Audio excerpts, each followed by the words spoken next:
الحمد لله رب العالمين وصلى الله وسلم وبارك على محمد وعلى آله وصحبه أجمعين.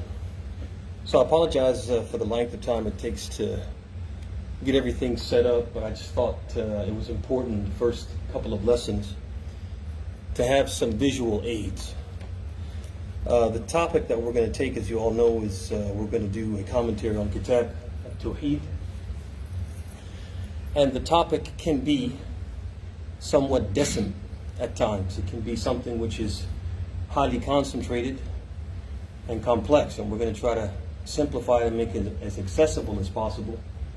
But at the same time, I think the visual aids will help with that accessibility, making the topic accessible. And I forgot to mention, as always, thank you all for coming and making time in your Monday evening for the Monday meeting. So let's look at what we're going to try to look at tonight in the first part of the introduction. So we're going to try to look at four things. Can everybody see that? I'll take that as a yes. Yes. So the first thing we want to talk about is why. Why this topic? We could talk about so many things. We have talked about so many things. Why this topic specifically? Why is it worth talking about? Why is it worthy of talking about? Number two, what is At-Tawheed? What does that word even mean? Number three, what are its categories? And last but not least, what is worship, which is related to one of the most important, or the most important category from the categories of At-Tawheed, and the whole reason why we were created in the first place. So those are the four things we want to touch on today. Bi-idhnillahi ta'ala. Let's look at the first one. So there are a number of reasons why this topic is worthy of our utmost attention, why we should spend time studying and learning the topic of At-Tawheed, learning it in detail, and then revisiting what we have learned. Not treating it like many other subjects where we learn it once and then we kind of move on and say, I've been there, done that, I'm not going to do it again. Tawheed is a topic we should not just learn it and learn it well, but revisit it. And one of the reasons why is because it is the most fundamental and important Islamic tenet. There is nothing more important in the religion of Islam than At-Tawheed. And I want to mention some indications that this is the most important tenet. One of them is that this was the primary and foremost focus of Al-Anbiya wa Rusul, of the prophets and messengers. And when they came, the first thing they called to was At-Tawheed. The thing that they called to and gave the greatest emphasis was At-Tawheed. And the one constant in the messages of all of the prophets and the messengers was At-Tawheed. Were there some disparities between what the messengers called to, what was in their law, what they taught? Certainly. Some of them legalized certain things that other prophets made illegal. Some of them had in their messages that which was not contained in the messages of others. But one thing that was constant and consistent amongst the prophets and messengers was the call to At-Tawheed.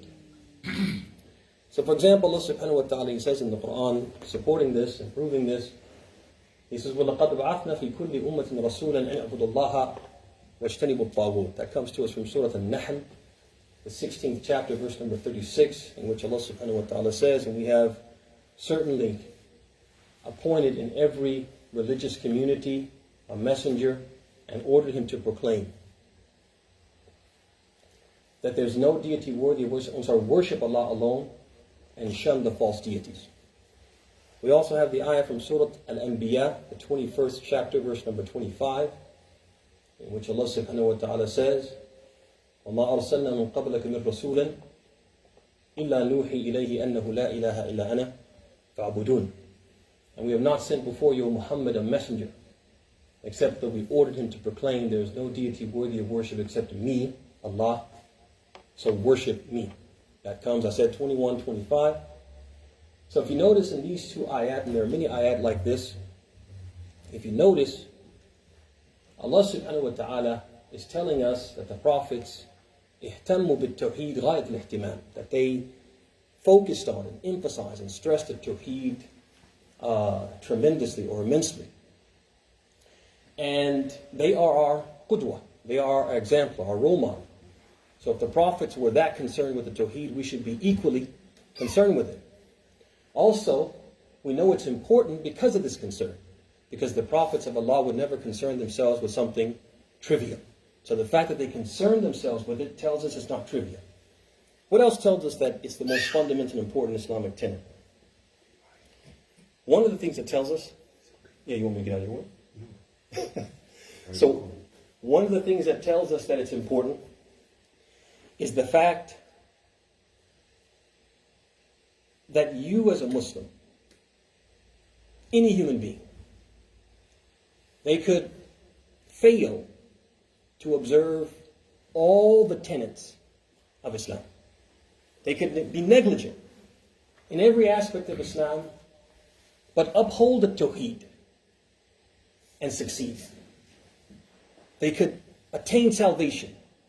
Even though there were aspects of Islam that they neglected, they could succeed as long as they upheld the Tawheed. Conversely, if a person upheld every tenet of Islam, you name it, they prayed, they fasted, they gave charity, they embodied the exalted standard of Islamic character, they were kind to their neighbor, you name the Islamic tenet, something that Islam gives importance to and calls to, they did all of that, but they didn't uphold the Tawheed. They wouldn't be successful. They wouldn't achieve salvation. Allah says in the Quran, He says, وَلَقَدْ أُوحِيَ إِلَيْكَ وَإِلَى الَّذِينَ مِنْ قَبْلِكَ لَإِنْ أَشْرَكْتَ لَيَحْبَطَنَّ عَمَلُكَ وَلَتَكُونَنَّ مِنَ الْخَاسِرِينَ. He says in Surah Al-Zumar, which is the 39th Surah, verse number 65, He says, and it has been revealed to you, Muhammad, as it was revealed to those who came before you, that if you violated the Tawheed, if you associated partners with Allah, all of your deeds would be vain. They would be nullified. And you would be in the hereafter from the losers. You wouldn't be successful. You would miss out on salvation. Even if you did all the good things, if you violated Tawheed, you wouldn't be successful. He also says in Surah An-Nisa, the 4th chapter, verse number 48, He says, إِنَّ اللَّهَ لَا يَغْفِرْ أَن يُشْرَكَ بِهِ وَيَغْفِرُ مَا دُونَ ذَلِكَ لِمَنْ يَشَاءُ. Allah does not forgive the sin of a shirk, associating partners with Him, violating the Tawheed. He doesn't forgive it when we violate Tawheed and die upon that violation. But He'll forgive other sins to whomever He pleases. We also have the very famous hadith collected by Muslim, Untitled Chapter, in which the Prophet spoke about the first people who will be judged on the day of resurrection. And He mentioned a martyr, a person who fought in the way of Allah and died fighting in the way of Allah. And He mentioned an alim. He mentioned a person who was a person of scholarship, who learned the deen and taught it. But not only this, he learned the Quran and he taught it to others and recited it in the day and by night. And the last person, or that he mentioned, sallallahu alaihi wasallam, was a wealthy philanthropist, a person who was given lots of wealth by Allah and he would spend it in the way of Allah. But all of these three men who will be the first to be judged, look at all the good deeds they did. But they did those good deeds ostentatiously. They did those good deeds seeking the admiration and praise of people for what they did. The martyr sought to be called brave. And the scholar sought to be called alim, knowledgeable. And when he taught the Quran and recited, he wanted to be called qari. Oh, how beautiful he recites. And the philanthropist, he wanted to be called kareem. He wanted to be called generous. They did it for other than Allah's sake. Even look, all these good deeds and piety didn't avail them. Allah will order that they be dragged on their face and thrown into hell. All these good deeds, piety, did nothing for them because they violated the greatest fundamental, At-Tawheed and Al-Ikhlas, right? Purity of intention and monotheism. But it's also important, this topic, because the fundamentals of Islam are something that the Muslims are supposed to constantly revisit and revise. Constantly learn and relearn. And that's because of their ahamiyah, that's because of their importance, and that's because that's what we're going to be held accountable for. There's a famous hadith, and some of you probably know it, most of you probably know it, the hadith of Ahmad, Abu Dawud, At-Tirmidhi, on the authority of Al-Bara ibn Azib. And that's the hadith where the Prophet described to his companions what he called fitnat al-qabr. Anybody know what fitnat al-qabr is? What is fitnat al-qabr? Fitnat al-qabr. Test of the graves. The test of the grave, the trial of the grave, meaning you'll be asked 3 questions in the grave. And those 3 questions, depending on how you answer them, will determine whether you're going to be from the people of paradise, the people of hellfire. Those questions, do you think they're about al-fara'id, the rules of inheritance? Do you think they're about the ruling of wiping over socks? No. We're asked about the most fundamental beliefs of Islam. Man Rabbuk, who is your Lord? Wa ma dinuk, what is your religion? And what do you say about this man who was sent to you? So again, these fundamentals, the first one being Man Rabbuk, your Lord. Who is your Lord? Monotheism, At-Tawheed. The first thing we're going to be asked about in the grave that's going to determine whether we succeed or fail to succeed is At-Tawheed. So this is a fundamental which we should know. We should, we should inculcate, we should embody it, and it should be a part of our being such that when these questions get asked, we answer them what? Tilqa'i, by Allah's permission and will. Number 3, another reason why this is so important is because this fundamental is currently under siege. This fundamental is currently under siege. What do I mean by that? What do I mean by this fundamental being currently under siege? This fundamental of At-Tawheed is under siege, and when I say under siege, I don't mean by non-Muslims. It's not the non-Muslims who are attacking At-Tawheed. It's some Muslims. You actually have prominent personalities in the Muslim community, people who are considered authorities in Islam, who are actively belittling the importance of At-Tawheed, attacking, vilifying, and discrediting the people who prioritize At-Tawheed, and purposely misrepresenting At-Tawheed. And I'll give you one example out of Ujala. There's a very popular speaker who promotes the idea, he currently promotes the idea, that calling on the people who are buried in graves, regardless of where they're buried, when you call upon them, calling upon them and asking them for material, spiritual needs is not shirk. It's not a violation of At-Tawheed, and it's not an act of shirk, polytheism, or idolatry, unless the person who does so believes that they have godlike powers and or considers them a deity. He basically takes them as a god. If he doesn't do if he doesn't do either of these 2 things, even if he prays to a person in the grave, he hasn't violated Tawheed. He hasn't committed a shirk. And he supports this with the hadith of Al-Bukhari and Muslim on the authority of Umar radiallahu anhu, in which he said, إِنَّمَا الْأَعْمَالُ بِالنِّيَّاتِ وَإِنَّمَا لِكُلِّ امْرِئٍ مَا نَوَىٰ. He said, actions are but by intentions, and every person shall receive as a recompense for his actions precisely what he intended. He's saying if he doesn't intend to take this person in the grave as a deity, then he hasn't committed a shirk, because that wasn't his intention. Even if he did an act of worship and offered it to that deity. Sounds thoughtful, doesn't it?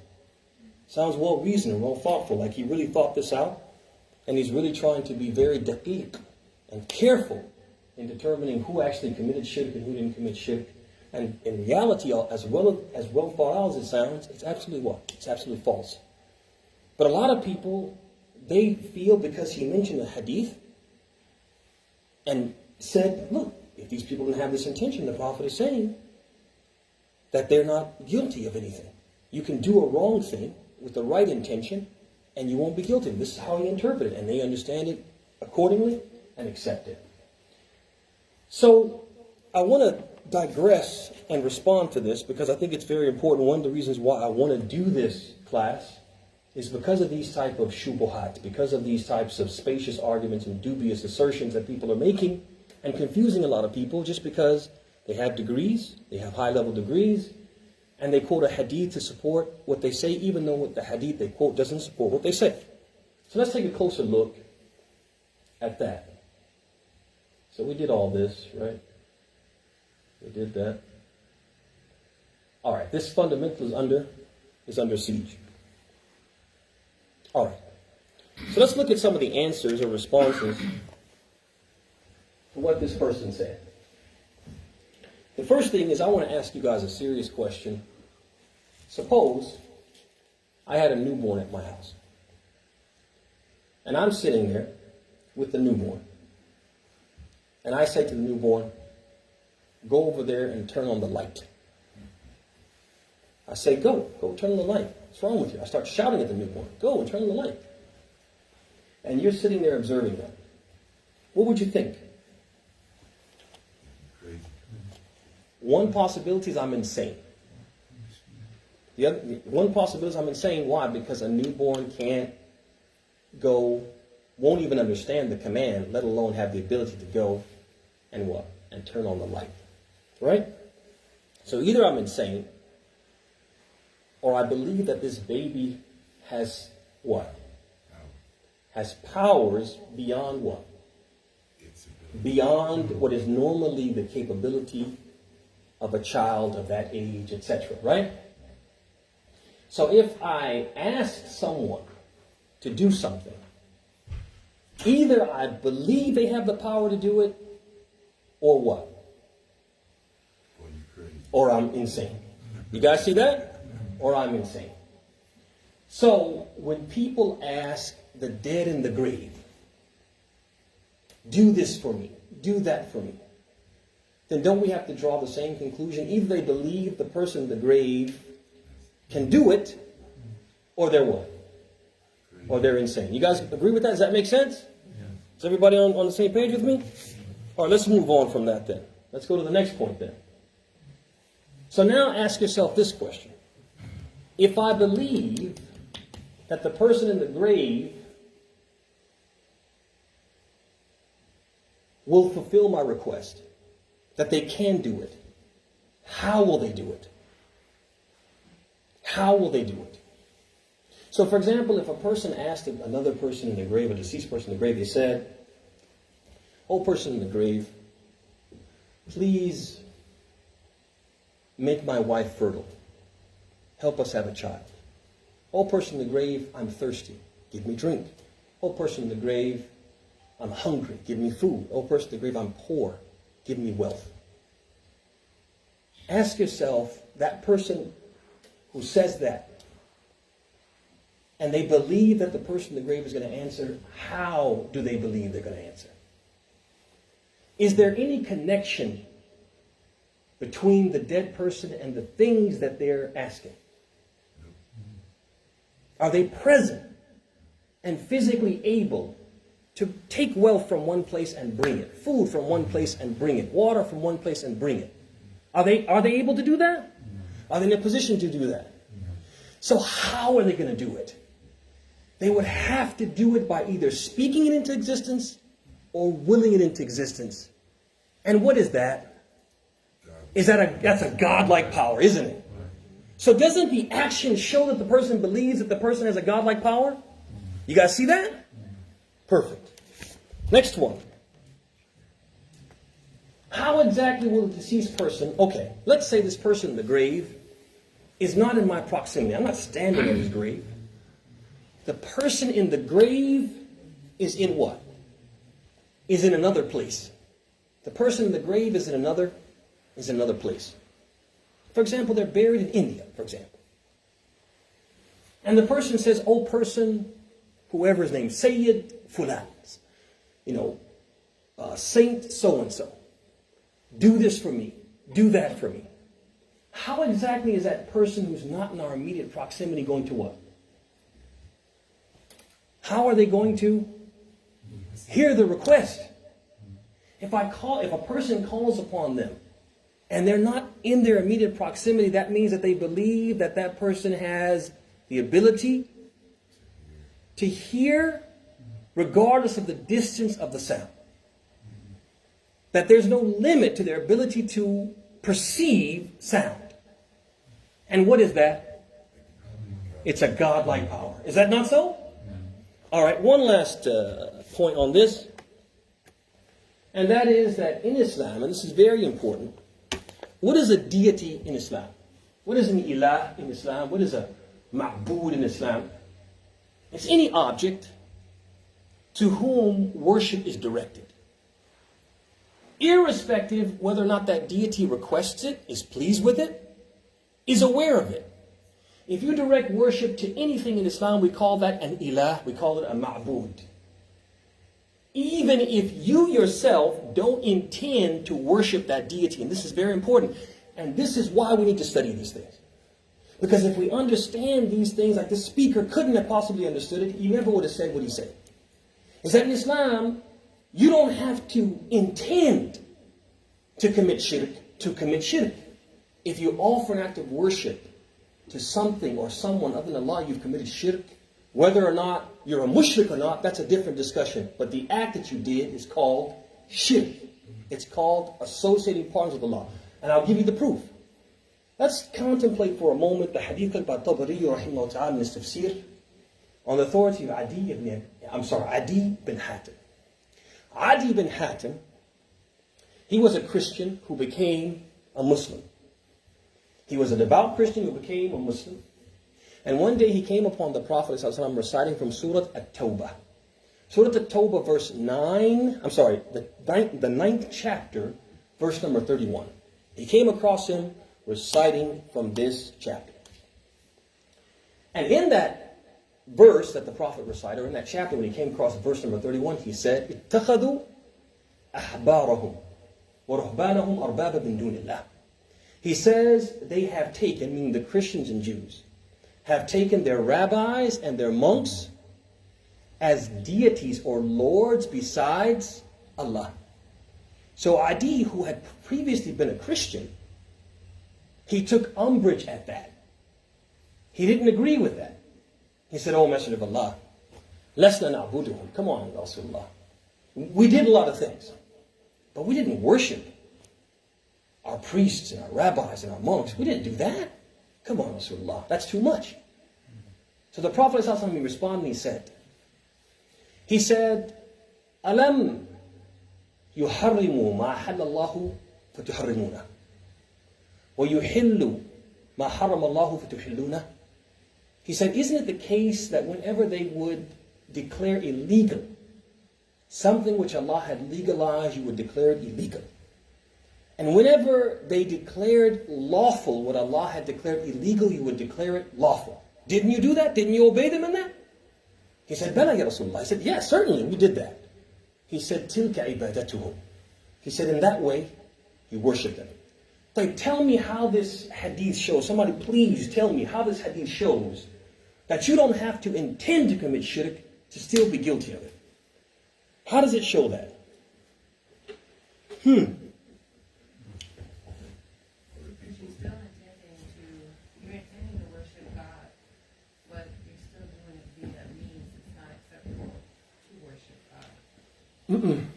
Nope. Should I say it again? Yeah. And you got to stay with me? You got to stay with me on this. You got to get this. And this is why we're doing this, because we have to learn and we have to have in our hearts the knowledge that repels all of these doubts and misconceptions and dubious assertions that people make about At-Tawheed at this time when a lot of people, they don't have that knowledge. They don't have that understanding. And as a consequence, they're falling for it. They're falling into it and believing, yeah, I could go to a grave with my uncle who's into that, And I could do this to show him respect and make him feel good about what he does, and I could participate with him. And I wouldn't be sinful because I have no intention. I don't even believe in this nonsense. Let's go back and look at the hadith, and you guys stay with me. Excuse me, just real quick, and this is off topic. Somebody from Facebook wanted to let you know that the phone is on mirror, so everything is showing backwards. Really? It's on mirror. I don't even know how to change that. It's on mirror. I'm asking. Okay. Like, all right. We'll get it next time. All right. So Adi bin Hatim, he was a Christian, as we said. Devout Christian who became a Muslim. And he came across the Prophet reciting from Surah At-Tawheed, verse number 31, the 9th surah, 9th chapter, verse number 31. And the Prophet read in that verse, he said, اتَّخَذُوا أَحْبَارَهُمْ وَرُهْبَانَهُمْ أَرْبَابًا مِنْ دُونِ اللَّهِ. So he said, they, meaning the Christians and Jews, took their rabbis and their monks as gods besides Allah, or lords besides Allah. Everybody follow me so far? So what is Allah basically saying? They violated At-Tawheed and committed a shirk. You guys with me? Mumtaz. So what did Adi say? He said, Lasna na'buduhum. Come on, Rasulullah. Come on, we didn't worship them. So right now, in his mind, whatever they did wasn't what? Wasn't shirk. He's like, I never intended to worship them. That's basically what Adi is saying. It was never our intention to what? To worship them. We never worshiped them. In his mind, it never happened. You guys with me? So the Prophet said, didn't you, whenever they made something legal that Allah made illegal, you legalized it. And whenever they made something illegal, which Allah had made legal, you made it illegal. Didn't you do that? He said, Bala ya Rasulullah. He said, yes, we did. What did the Prophet say? Tilka ibadatuhum. He said, in this way, you worship them. So what is the Prophet saying? Whether you intended to or not, you did what? You worship them by doing this act, by obeying them in something that contradicted what Allah said. That type of obedience is only for who? Allah. So when you gave them that level of obedience, that's an act of ibadah which you offer to something other than Allah. That constitutes a violation of At-Tawheed or a shirk. You guys see that? So what that tells you is you don't have to have the intention to take something as a deity if you offer an act of worship to it, even unwittingly. What have you done? Shirk. Does that make you a mushrik? Well, that depends on other factors. That's a different discussion. But the act itself is called what? Shirk. You guys see that? Does it make sense to everybody? Yeah. All right, somebody repeat it back to me. Is this like the ayah la tuqaddimu bayna yaday Allahi wa Rasul? No, I think it's different because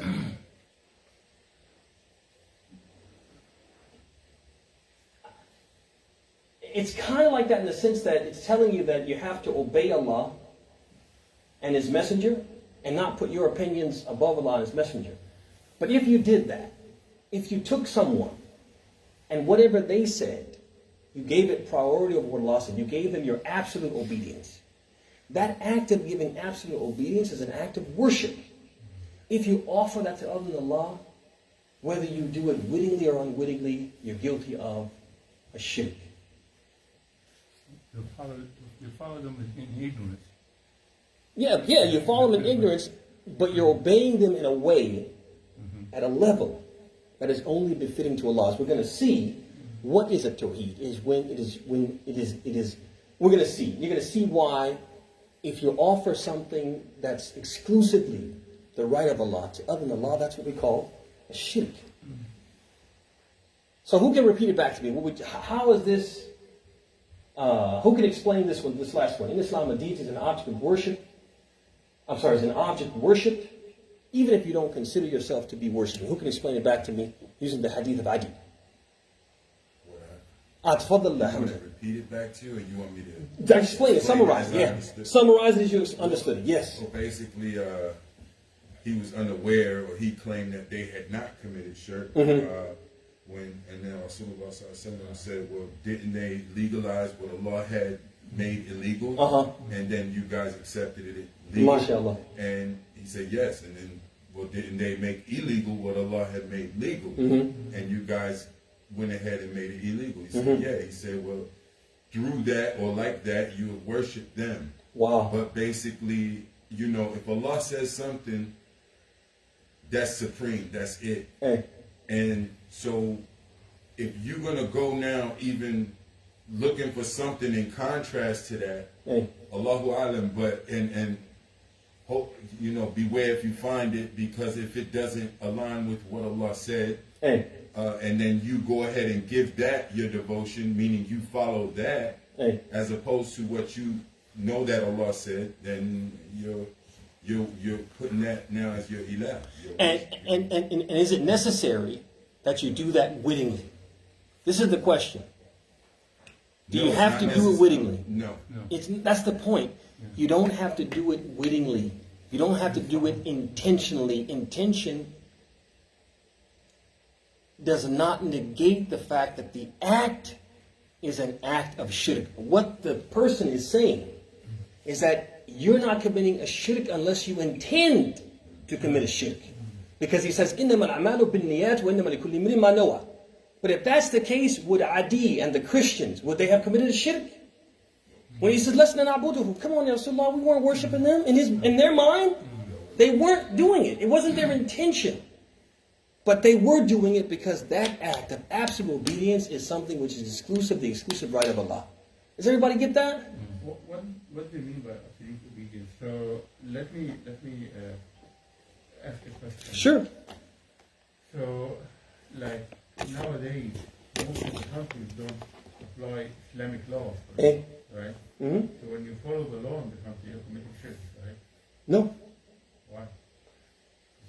We're not talking about absolute obedience when you follow Allah, for example, like the light is red, you have to stop. No, I'm not talking about that. Okay. I'm talking about stuff that is like in Sharia. Like what? Like the marriage, or like punishing someone who steals, or somebody who kills someone else. So the common people punish them? The common people punish them? What? The common people punish them. No. Yeah, the rulers do that. Right? So if a ruler, and I want to go off track. I don't want to. But like it's the same idea, right?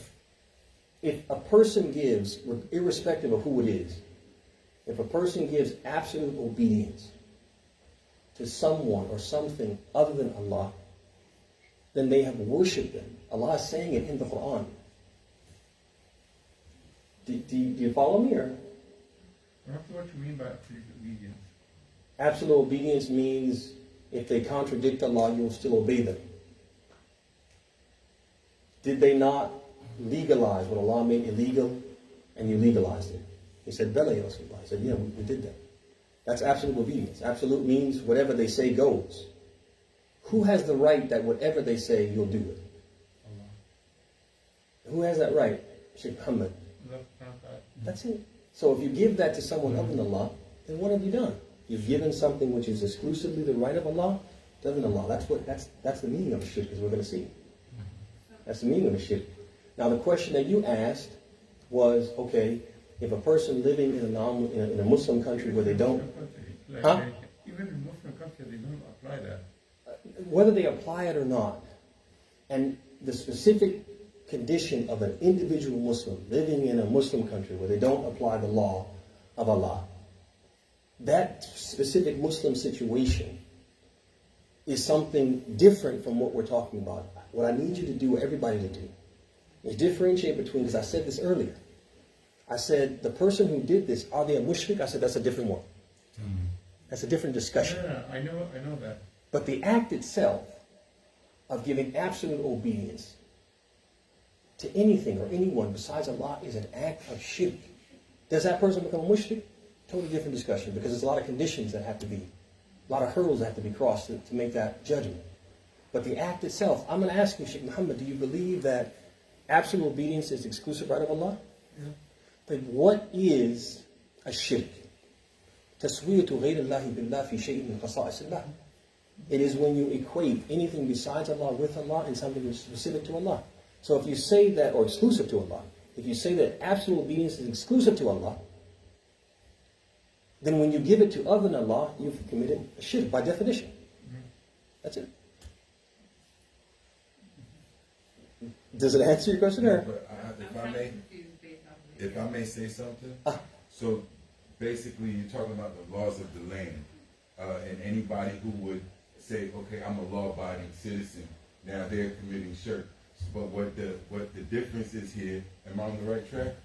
Right? So a law-abiding citizen, just because they accept the laws of the land, now they're automatically committing shirk. But what it is that as long as the laws of the land don't go against what Allah said, then that law-abiding citizen is not committing shirk. Now, if the laws of the land go against what Allah said, now that law-abiding citizen, of course, is following the laws of the land, even if it goes against what Allah said. Now he's given absolute, you understand, the right to the land, and I don't know if that clear.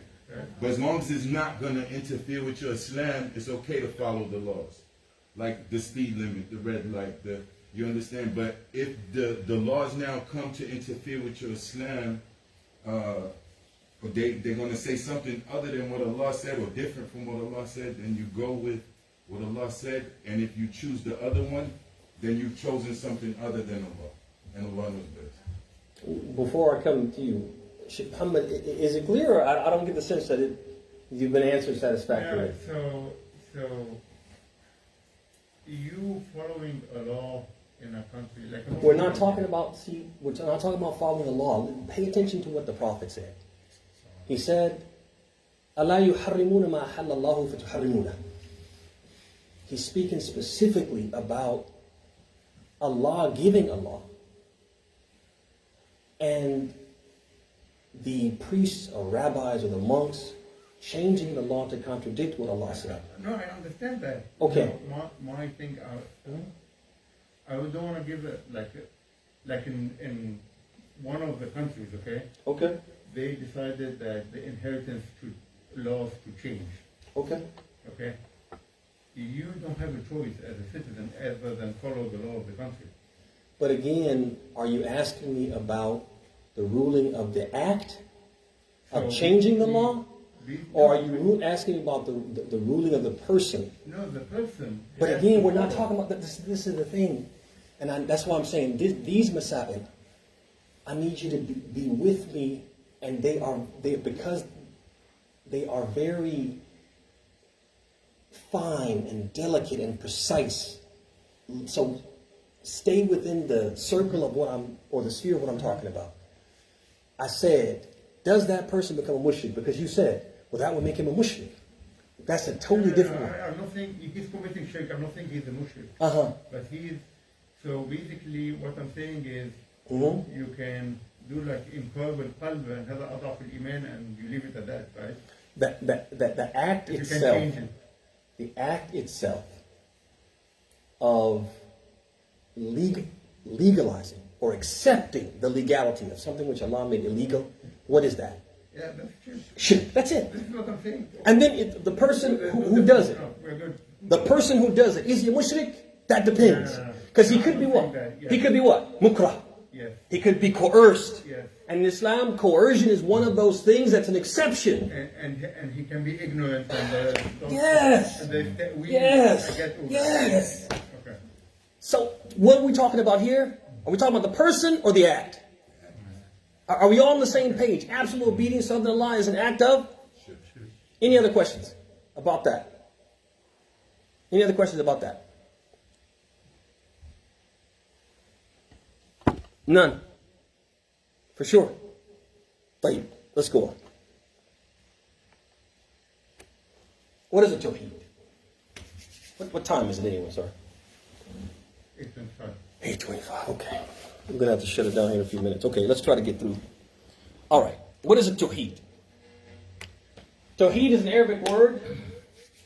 And the language of the Arabs, tawheed, it comes from the verb wahada yuwahidu, which means to make something one or to make something singular. Everybody understand that? So what's the meaning of Tawheed in the language? What's the meaning of Tawheed in the language? Make something one, make it singular. But what about the legal meaning, the Islamic terminological meaning? It is ifradullahi bima yakhtassu bihi. Ifradullahi bima yakhtassu bihi. In Islamic terms, it means to make Allah the sole recipient of everything which is exclusive to Him. Anything, everything which is exclusive to Allah, like what? Absolute obedience. We make Him the exclusive recipient of that. As-sujood, as-salat, fasting, any act of worship, and other things that we're going to see beyond acts of worship, they're exclusive to Allah. We only give them to who? To Allah. Tayyib. Is that pretty clear? All right, let's see. Now, remember what I told you earlier. I said that there's a lot of people who are attacking this fundamental. And so every time there's an attack on anything that we're going to talk about, there's a dubious argument, a spacious assertion, we're going to talk about it. Because I want you to understand in detail the truth and how to refute the falsehood. Okay? So what's the shubha as it relates to this definition that we gave of At-Tawheed, or the term At-Tawheed? They say the word Tawheed has not appeared in the Quran or the Hadith literature. This terminology is an invention of latter-day scholarship, and by extension the concept is an innovation of bid'ah. You guys understand the shubha? They're saying Tawheed, somebody made that up. It's not really from the religion of Islam. It's something that's been introduced into Islam, and therefore it's an innovation. It's something that we should not even talk about or consider or study. What's the response? Number one, the word has appeared in the Hadith literature. It is something which the Prophet ﷺ talked about and mentioned as a Hadith. There's a Hadith collected by At-Tirmidhi rahimahullah ta'ala on the authority of Jabir ibn Abd'Llah, and it's a Sahih Hadith, authentic Hadith, in which the Prophet ﷺ, he said, يُعَذَّبُ نَاسٌ مِنْ أَهْلِ التَّوْحِيدِ. يُعَذَّبْ نَاسٌ مِنْ أَهْلِ التَّوْحِيدِ فِي النَّارِ حَتَّى يَكُونُوا حُمَمًا, he said. He said that there will be some people from Ahl At-Tawheed, from the people of monotheism, Islamic monotheism, At-Tawheed, using the word At-Tawheed. They'll be burned or punished in the fire until they become burnt like coals, the Prophet said. Authentic hadith where the Prophet used what word? What word did he use? At-Tawheed. So what's the first response? Somebody says you're one of those people studying Kitab At-Tawheed. Come on, Tawheed was made up. What's your first response? It's in the hadith. Ahsant.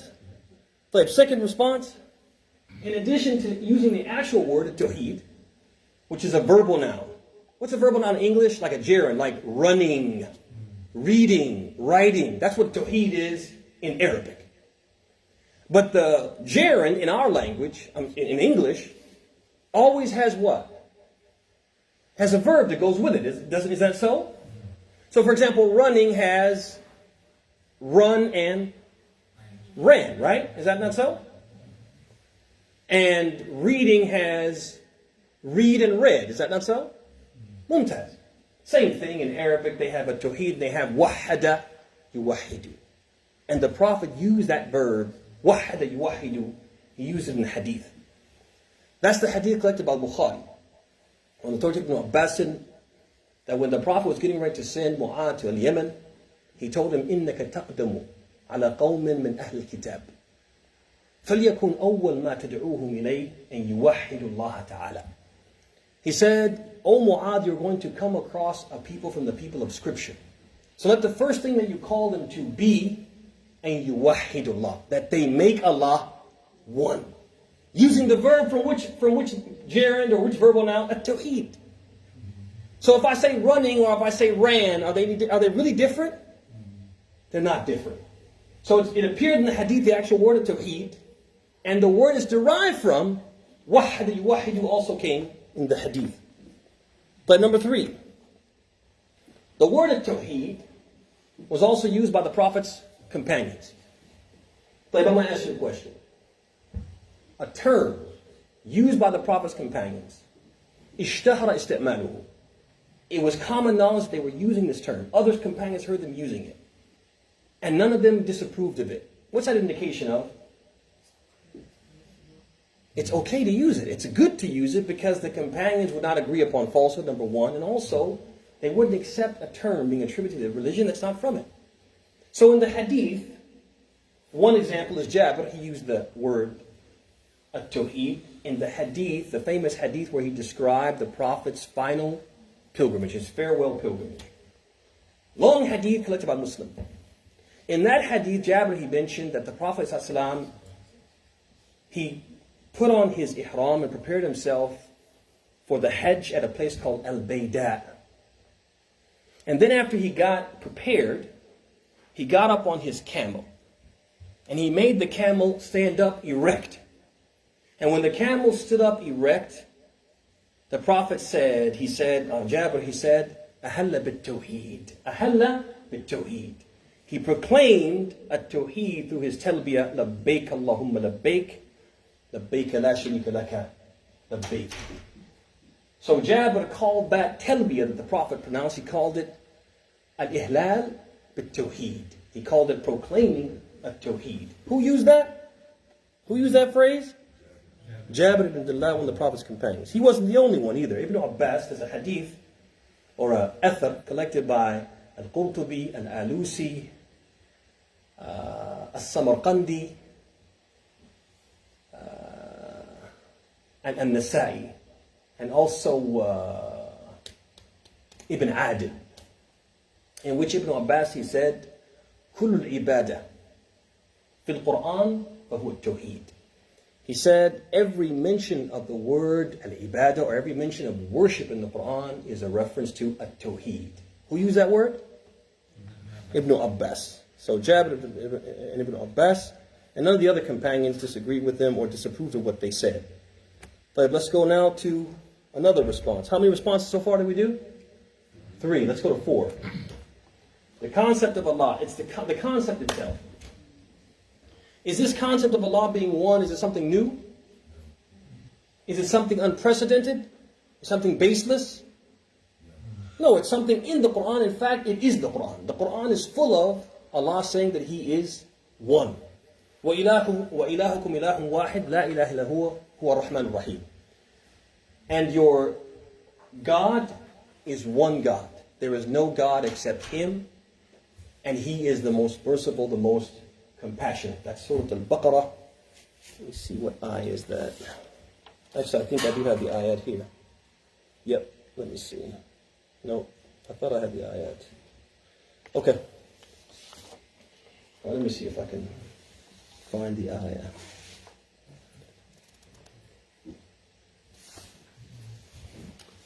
La ilaha illallah.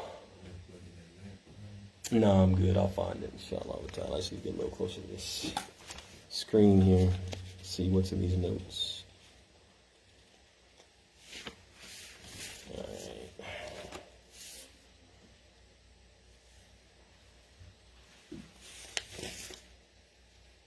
Yeah, it's 2:163. Sorry, 2:163.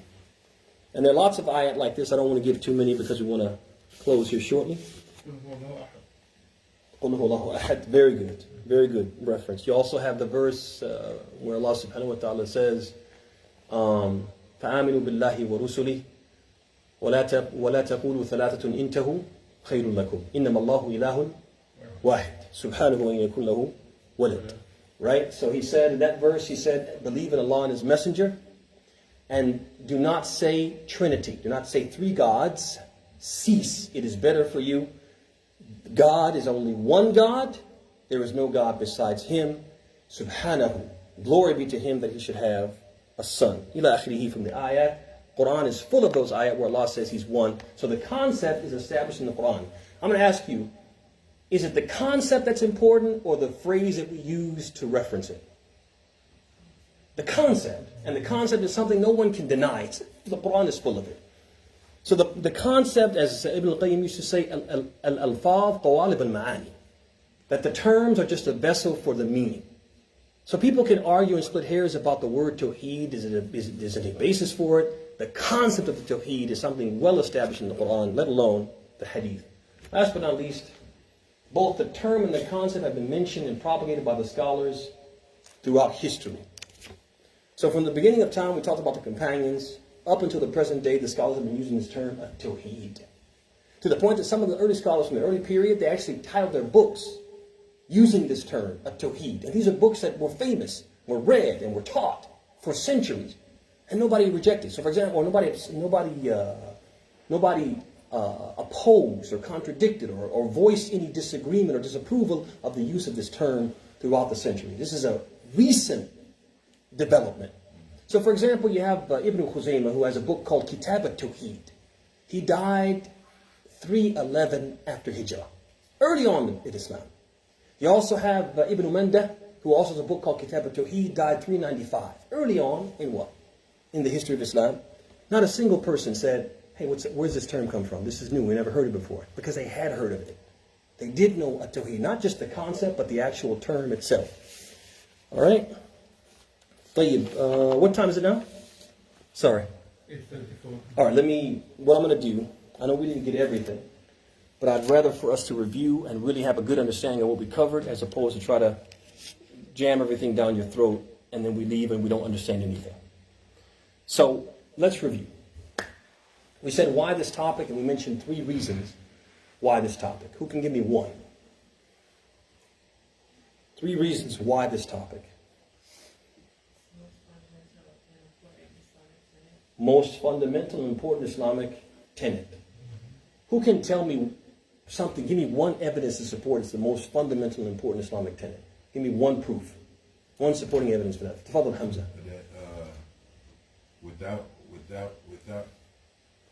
Without Tawheed, you will never be successful. You can have all the acts of worship, but without the Tawheed, you will never be successful. And that makes it the most important, because if it's the opposite, you have a Tawheed and you don't have those other ones, you can be successful. That shows you it's the most important.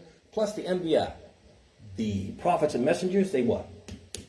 They focused on this. They began with this, and throughout their calls, they emphasized this. They made this the most important thing, as Allah says, وَلَقَدْ بَعَثْنَا فِي كُلِّ أُمَّةٍ رَسُولًا أَنِ اعْبُدُوا اللَّهَ وَاجْتَنِبُوا الطَّاغُوتَ. And we have appointed in every religious community a messenger proclaiming there's no deity, worship Allah alone and shun the false deities. They all call to what? A Tawheed. Showing that what is the most important thing. Otherwise, if there's something more important, they would have called to that. Type number 2. It's very important for your needs to be accepted. Ahsan. So for everything to be accepted, you have to have Tawheed. Ahsan. As Allah says, وَلَقَدْ أُوحِيَ إِلَيْكَ وَإِلَى الَّذِينَ مِن قَبْلِكَ لَئِن قل إنما أنا بشر مثلكم يوحى إلي إنما إلهكم إله واحد فمن كان يرجو لقاء ربي فليعمل عملا صالحا ولا يشرك بعبادة ربه أحدا. أحسن. طيب, give me some. What else did we say as far as why it's important? Why this topic is important? It's under attack. It's under attack. It's under siege. And we gave the example of the person who said basically that you could worship people dead in the graves, and as long as you have a good intention, you have the right intention, you won't be a mushrik, or you won't be committing shirk. I mean, be careful. You won't be committing an act of shirk. And we mentioned one more, and that was... We remind ourselves, so we remember in the grave. Ahsan, we remind ourselves because these fundamentals are what we're going to be asked about. Ahsan, jazakallah khair. All right, then we mentioned the shubha. We mentioned the person who said, you worship the people dead in the grave.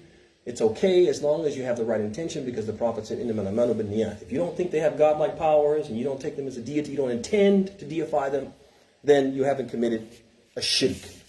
But how do we respond to that? How would you respond to that? Give me one response to that. How are they going to fulfill your request? How are they going to fulfill my request? Without the powers. Without some type of connection between them. They would have to do it with the ability to say be and it is, or to will or speak something into existence, which is what? A godlike power. A person can believe, they can demonstrate that they believe that someone has godlike powers through their what? Through their actions. The fact that you're asking them shows that you believe that what? They have the ability to speak or will whatever you want into existence. That's one indication. Who can answer something else? I want somebody who didn't speak it. Who can give me another answer? Tafadhal, Mustafa. How can they hear you? How can they hear you? And if they can hear me regardless of the distance between my voice and their ears, what am I saying? That they have godlike powers, which is what? The ability to what? To hear everything. You guys see that? So these are two responses, and we gave two others. Let's see, what else did we mention? Okay, you got to explain it. You have to explain this, Muhammad. Explain how the hadith of Adi ibn Hatim shows that this is wrong. Yeah, because they accepted these rabbis or priests or whatever to make us halal haram and not haram halal. So, and did they do that intentionally? Did they intend to worship them? No. The people didn't. Yeah, the people did not. They just followed. But when they did that, yeah, it's called the it still was what? Shirk. Yeah. Even though they didn't intend to do it. So just by giving something which is the entitlement, exclusive right of Allah to other than Allah, that's called what? Shirk, whether you intend it or not. So when the person says, oh, it depends on your intention, we say that's wrong. If you offer sarfu al-ibadah li ghayrillah, shirkun. Sawan, nawaita, aw lam tanwi. Whether you intend or you don't intend, if you offer act of worship of Allah, that's an act of shirk. Whether or not you're a mushrik or not is a different discussion. We'll talk about that at another time. But the last thing we talked about was a shubha. Well, actually, define a tawheed. Give me the definition of tawheed. Someone who hasn't spoken. Who can define a tawheed for us in language, just in language. In the Arabic language, what's a tawheed? Okay, but in Arabic, what is it? What is the meaning of wahada yuwahidu, which is the verb that it's derived from? No, not Islamically, just in language. To make something singular. Ahsant. Wahada yuwahidu means to make something singular or to make it one. In the Islamic terminology of tawheed, we said it is somebody saying it under their voice. Okay, the oneness of Allah is not bad, but there's a technical definition. There's a reason why we give that technical definition. We said it is singling Allah out and making Him the sole recipient of everything which is exclusive to Him. Singling out Allah. This definition is so important for our studies. Singling out Allah and making Him the sole recipient of everything which is specific to Him. Then we mentioned, and we're going to close with this, a shubha. We mentioned a dubious assertion, spacious argument, something that people say about a tawheed. They say this is something, this tawheed that you guys have come up with, it is something that you guys made up. Latter-day scholars made this up. There's no basis for it whatsoever. Who's going to respond to that? We gave 5 responses to that. Who can give me one response? It's in the hadith. What hadith? Anybody remember the hadith? At-Tirmidhi collected it from Jabir ibn Abd'Llah when the Prophet said, يُعَذَّبُ نَاسٌ مِنْ أَهْلِ التَّوْحِيدِ فِي النَّارِ حَتَّى يَكُونُوا أُمَمًا. Right? He said that some people from Ahl al-Tawheed will be punished in the hellfire and burned until they are like burnt coal. Right? What word did the Prophet use? At-Tawheed. They say there's no basis for in the Quran and Hadith, and we find a Hadith where the Prophet actually said Ahl At-Tawheed. Sahih Hadith. Tayyib. It's also where the Prophet used it in this way. He used it as a verbal noun. Mu'ad, when the Prophet said Ay yuwahidullah, using the verb. That's number 2. What was the third answer to the shubha? The companions use it. Which 2 companions did we mention? Ibn Abbas and Jabir. And Jabir. In the famous hadith of the Prophet's, describing the Prophet's farewell pilgrimage. And last but not least, what was the 5th one? No, the 4th one was, it's throughout the Quran. The concept. And the concept is undeniable. And we can split hairs about the term, but what really matters is the concept is something undeniable and something which it is the Quran, let alone the Quran is full of it, it is the Quran. And then last but not least, number 5 we said was what? Who mentioned it? The scholars throughout history. Without nakir, without a single person who contended and said, no, this shouldn't be said, this shouldn't be used, this term is innovated, etc. They've accepted it throughout history, so who are we to reject it? We'll stop there. We'll pick it up, inshallah ta'ala, for next week. Any questions? Any questions or comments or issues with what we covered?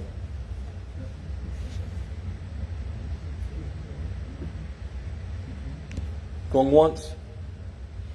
Are you guys sure you got it? Everything we covered is clear. All right. هذا وصلى الله وسلم وبارك على محمد وعلى آله وصحبه أجمعين. السلام عليكم ورحمة الله وبركاته. بارك الله.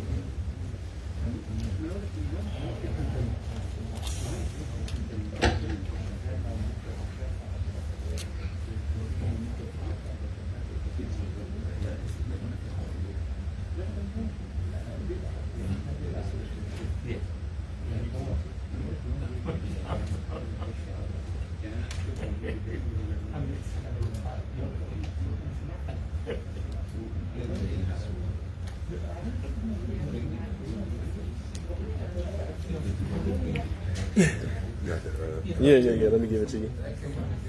Man, I got so much going on, man. Allah is khair. Thank you, Akhi. Allah is khair. May Allah accept.